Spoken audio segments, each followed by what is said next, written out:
दोस्तों, मुख्यमंत्री योगी आदित्यनाथ को लेकर गुजरात लॉबी और आरएसएस के बीच ठन गई है। दिल्ली में बैठकर मोदी के चाणक्य साहब योगी को साइड करने की तैयारी में लगे हैं। लेकिन जैसे ही अमित शाह की ये रणनीति लीक हुई, संघ भड़क उठा। संघ ने अपना गुस्सा खुलकर जाहिर किया है। आरएसएस की तरफ से दिल्ली दरबार को संदेश भेजा गया है कि अगर योगी पर सवाल उठाने की जरूरत थी तो किसी की खैर नहीं होगी। और आरएसएस ने 2027 की कमान खुद संभालने की बात भी कह दी है। इधर आरएसएस का मैसेज मोदी और शाह तक पहुंचा, उधर यूपी में केशव प्रसाद मौर्य के साथ धोखा हो गया। नमस्कार दोस्तों, मेरा नाम शिवानी पांडे और आप मेरे साथ देखना शुरू कर चुके हैं 4 PM। दरअसल दोस्तों, अमित शाह यूपी पर अपना कंट्रोल चाहते हैं। वो चाहते हैं कि यूपी की कमान दिल्ली के हिसाब से चले। इसलिए शाह अपने बेहद करीबी नेता जो लगभग दिल्ली में विराजमान रहते हैं, उनको यूपी की कमान संभालने की जिम्मेदारी सौंपने जा रहे हैं। अगर ऐसा होगा तो खतरा योगी के लिए बढ़ जाएगा। कैसे और किसको यूपी की जिम्मेदारी देने की बात दिल्ली दरबार में तय हुई, बताएंगे। लेकिन उससे पहले दैनिक भास्कर की इस खबर पर आप गौर कीजिए। आरएसएस का मैसेज, योगी पर सवाल उठाया तो बागी मानेंगे। हिंदुओं में एकता रखें, अनबन की खबरें कंट्रोल करें। आरएसएस और बीजेपी की मीटिंग में इनसाइड स्टोरी। दोस्तों, आप इस खबर से समझ गए होंगे कि शायद योगी आदित्यनाथ के कामकाज, सरकार चलाने के तौर तरीके से भाजपा आलाकमान खुश नहीं है। योगी पर सवाल उठ रहा है, तभी तो आरएसएस से भड़का हुआ है और गुजरात लॉबी को मैसेज भेजा है। दरअसल 12 दिसंबर को लखनऊ में आरएसएस दफ्तर में संघ और बीजेपी की मीटिंग थी। मीटिंग करीब 3 घंटे तक हुई, जिसमें संगठन मंत्री बीएल संतोष, सह सरकार वाह अरुण कुमार और बीजेपी के प्रदेश अध्यक्ष भूपेंद्र सिंह चौधरी मौजूद थे। इसके बाद एक बैठक बीजेपी ऑफिस में हुई। इसमें सीएम योगी आदित्यनाथ और यूपी के दोनों डिप्टी सीएम शामिल थे। ये मीटिंग करीब 1.25 घंटे चली। आरएसएस के सोर्स ने बताया कि लखनऊ में हुई बैठक की कमान आरएसएस के हाथ में ही थी और संघ ने मीटिंग में साफ कह दिया कि यूपी चुनाव की बागडोर पूरी तरह पार्टी के हाथों में नहीं दी जाएगी। यानी विधानसभा चुनाव में संघ की बड़ी भूमिका होगी। रणनीति से लेकर फैसलों तक में आरएसएस की भूमिका रहेगी। इसके साथ ही संघ ने 2 टूक शब्दों में कह दिया कि अगर कोई भी योगी आदित्यनाथ पर सवाल उठाएगा तो फिर ठीक नहीं होगा। यूपी में 2027 में होने वाला विधानसभा चुनाव सीएम योगी आदित्यनाथ के नेतृत्व में ही लड़ा जाएगा। उनके नेतृत्व पर जो सवाल उठाएगा उसे बागी समझा जाएगा। ये मैसेज सिर्फ राज्य ही नहीं बल्कि राष्ट्रीय नेतृत्व के लिए भी है। दोस्तों, राष्ट्रीय स्वयंसेवक संघ का ये संदेश बीजेपी लीडरशिप के लिए बताया जा रहा है, क्योंकि भाजपा आलाकमान को ऐसा लगता है कि योगी के नेतृत्व में चुनाव लड़ने से पार्टी को नुकसान ही होता है। 2022 के चुनाव में 2017 के मुकाबले सीटें घट गई थी। 2022 के विधानसभा चुनाव पार्टी ने योगी के नेतृत्व में लड़ा था। पार्टी ने 2017 में 312 सीटें जीती थी, जो 2022 में 255 रह गई। मगर आरएसएस का मानना है कि उस वक्त कई नाम सीएम के रेस में आ गए थे, इसलिए ऐसा रिजल्ट आया। लेकिन गुजरात लॉबी योगी पर कब भरोसा करना चाहती है, क्योंकि 2024 के लोकसभा चुनाव का रिजल्ट क्या सामने आया था, आपने देखा था। एनडीए 36 सीटें ही जीत पाई थी। अकेले भाजपा की बात करें तो 33 सीटें ही भाजपा के खाते में आई थी, जो कि 2019 के मुकाबले 29 सीटें कम थी। इस पर योगी के नेतृत्व पर सवाल उठने लगे। इसलिए आरएसएस ने विधानसभा चुनाव से करीब 1.5 साल पहले ही यूपी में नेतृत्व को लेकर किसी भी तरह का असमंजस पालने वालों को संदेश दे दिया है। आरएसएस की तरफ से कहा गया है कि 2022 जैसी स्थिति दोबारा मंजूर नहीं है। योगी के नेतृत्व पर उंगली उठाने वालों को बागी समझा जाएगा। पार्टी में जल्द ही बड़े बदलाव किए जाएंगे। मतलब साफ है कि योगी के खिलाफ लॉबिंग करने वालों को बाहर का रास्ता दिखाया जाएगा और कुछ नए चेहरे शामिल होंगे।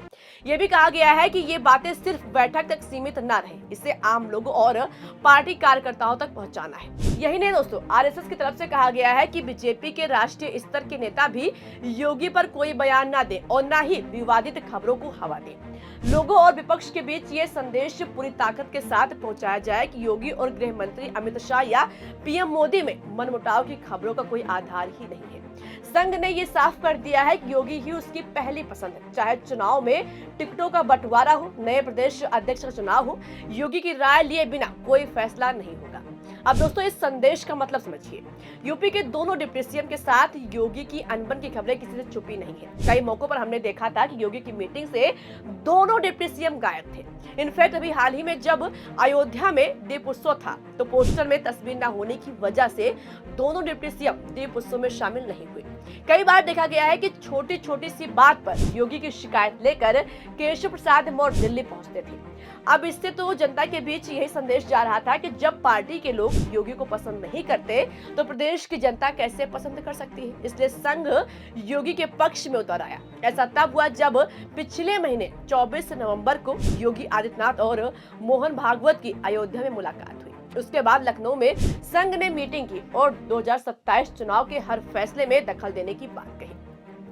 हालांकि सूत्रों का कहना है कि 2022 और 24 चुनाव को देखकर भाजपा आलाकमान ने योगी आदित्यनाथ पर विश्वास जताकर 27 चुनाव में नुकसान नहीं उठाना चाहती है। इसलिए शाह अपने बेहद करीबी को यूपी की जिम्मेदारी सौंपने जा रहे हैं। उनका नाम है पंकज चौधरी। पंकज का नाम बीजेपी प्रदेश अध्यक्ष के लिए तय हो गया है, अब बस ऐलान होना बाकी है। अमित शाह के करीबी चौधरी योगी के गढ़ गोरखपुर से आते हैं। महाराजगंज से 7 बार के सांसद हैं। 2021 से मोदी कैबिनेट में मंत्री हैं। चौधरी पीएम मोदी के भी खास है। इसका अंदाजा इसी बात से लगाया जा सकता है कि 2 साल पहले यानी 2023 में गोरखपुर दौरे के दौरान मोदी अचानक उनके घर पहुंच गए थे। अब उन्हीं को भाजपा यूपी की कमान सौंपने जा रहे हैं। हालांकि बताया जा रहा है कि चौधरी के नाम से भाजपा का एक बड़ा धड़ राजी नहीं था। ऐसे में 12 दिसंबर को रात भर उन्हें मनाने की मशक्कत होती रही। भाजपा आलाकमान उनको ही प्रदेश अध्यक्ष बनाना चाहती है क्योंकि मौजूदा समय में वो केंद्रीय वित्त राज्य मंत्री हैं। अब दोस्तों पंकज चौधरी के पीछे शाह का खेल समझिए। एक तो वो केंद्रीय मंत्री हैं, मोदी और शाह के लाडले हैं, तो जाहिर सी बात है कि यूपी पर पूरा कंट्रोल दिल्ली दरबार का रहेगा। दूसरा योगी के गढ़ से आते हैं, यानी अब भाजपा को गोरखपुर का वोट बैंक साधने के लिए सिर्फ अकेले योगी का ही सहारा नहीं लेना पड़ेगा। उनके पास दूसरा हुक्म का इक्का रहेगा। कुल मिलाकर धीरे धीरे योगी को साइड किया जा रहा है, उनके गढ़ में ही सेंध लगाया जा रहा है।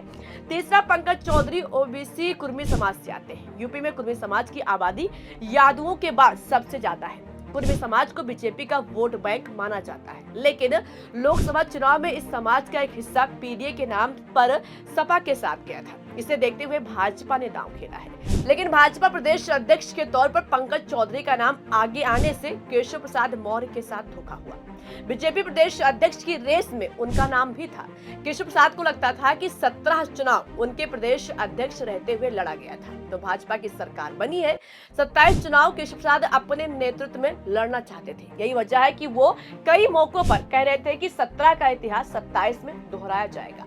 22 का उन्होंने कहीं भी जिक्र नहीं किया क्योंकि वो खुद 2022 का चुनाव हार गए थे। हालांकि पंकज चौधरी का नाम सामने आने के बाद केशव प्रसाद का ये सपना ही रह गया। अगर पंकज चौधरी ही प्रदेश अध्यक्ष बनेंगे तो उनके नेतृत्व में ही चुनाव लड़ा जाएगा।